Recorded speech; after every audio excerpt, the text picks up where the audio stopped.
माधवानंद जी, आपने तीनों को सुना। अगर वाकई हामिद जमई के हिसाब से आरएसएस का हेडक्वार्टर है, संसद तो अखिलेश यादव क्यों आते हैं वहां पर? आप ये सवाल बनता है हामिद जमई से कि नहीं बनता?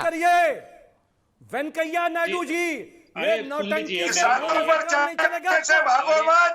दीपक जी ने प्रश्न मुझसे पूछा, मैं जवाब दे दूं। मैं जवाब वेंकैया देता हूं। नायडू से सबकी बातों को हमने ये नौटंकी। अरे आप महामहिम उपराष्ट्रपति की बात कर रहे हैं, थोड़ी सभ्यता रखिए।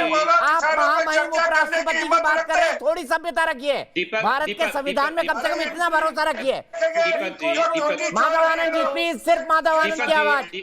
हाँ दीपक जी, 17वीं लोकसभा का छठा सत्र, जो आदरणीय स्पीकर साहब ने भी कहा कि कामकाज के हिसाब से शिक्षा के अनुरूप विपक्षी नेताओं द्वारा, कांग्रेस के नेतृत्व में विपक्ष जो पूरा जो एकजुट हुआ था, जिस तरह का बिहेवियर उसने किया, लोकतंत्र को करने वाला है। मुझे तो लगता है कि इन लोगों पे आपराधिक मुकदमा भी चलना चाहिए, क्योंकि लोकतंत्र और संसद की गरिमा को अगर कोई भंग करता है, और लोकतंत्र संसद का जब सत्र चलता है तो हित के मुद्दे पे ही डिस्कशन होता है। सरकार ने पूरी कोशिश की कि गतिरोध को दूर किया जाए, लेकिन ये विपक्ष के लोग चाहते ही नहीं थे। चाहे किसान का मुद्दा हो या पेगासस का मुद्दा हो या तमाम अन्य तरह के मुद्दे हो जहां चर्चा हो, ये लोग महंगाई की बात करें। सरकार ने कहा कि आप आइए, संसद चलने दीजिए, हर चीज करने के लिए तैयार हैं। लेकिन इनको पता है कि इनके पास न नेता है न इनकी नीति है, ये इनके पास कुछ भी नहीं है, और यही मुद्दा विहीन विपक्ष हो चुका है। यही कारण है कि लगातार इन लोगों को विपक्ष में बैठने की आवश्यकता पड़ रहा है। और 2024 में भी मैं इन लोगों को एडवांस में कहना चाहता हूं, जिस तरह का रवैया है, आप लोग विपक्ष में ही बैठने का काम करेंगे।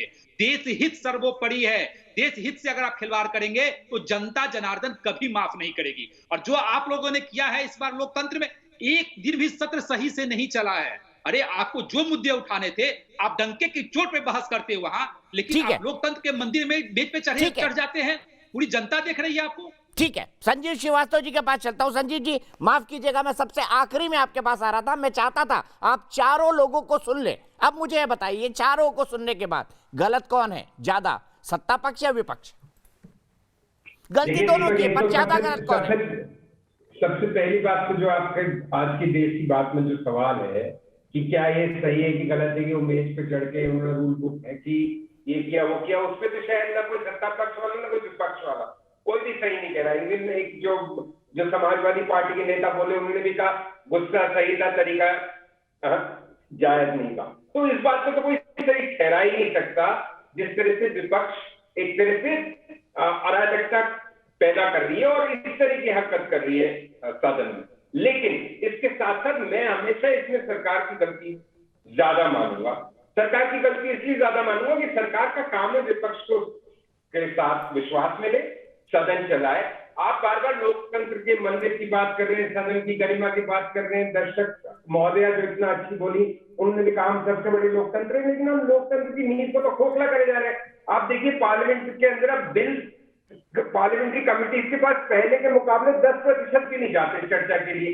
जो आईटी कमेटी की बैठक थी जिसको पेगासस का डिस्कस करना था, वहां बीजेपी के मेंबर्स पहुंच के भी उन्होंने कोरम नहीं होने दिया, साइन नहीं किया, जैसे कि अनुपस्थित है। तो पार्लियामेंट की हर संस्था का, हर कमेटी का एक तरह से स्तर तो आप गिरा रहे, मतलब तो चालाकी से जहां जहां चल जाए वो तो ठीक है, लेकिन चूंकि ये सबके सामने में इसमें नाचे तो ये गलत है। तो ये तो बात गलत है ना। तो डाल में पात। तो बात यह है कि अगर लोकतंत्र की मर्यादा रखनी है, सदन की गरिमा रखनी है, संसद की गरिमा रखनी है, तो सरकार को पहल लेनी पड़ेगी।